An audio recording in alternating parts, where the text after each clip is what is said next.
ह्या हाताने आणि पायाला लागले. मुंह बताओ, मुंह बताओ.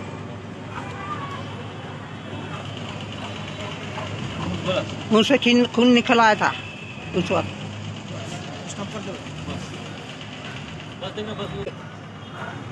नांदुरा जाणं होतं मला. सकाळी 90% अपंग आहे मला. नांदुरा जाणे होते. नांदुराला 2-3 गाड्या जाऊ दिल्या गर्दीच्या मीनं. आणि नंतर धुळे नागपूर गाडी आली. त्या गाडीत कशामाशे करून चढलो तर कंडक्टर म्हणाला दुसऱ्या गाडीने, ह्या गाडीमध्ये गर्दी आहे. मी म्हटलं सर मी 2-3 गाड्या जाऊ दिल्या आहे, मला जाऊन परत येणे आहे, पुन्हा मी जांभूळ जाब्याचा आहे.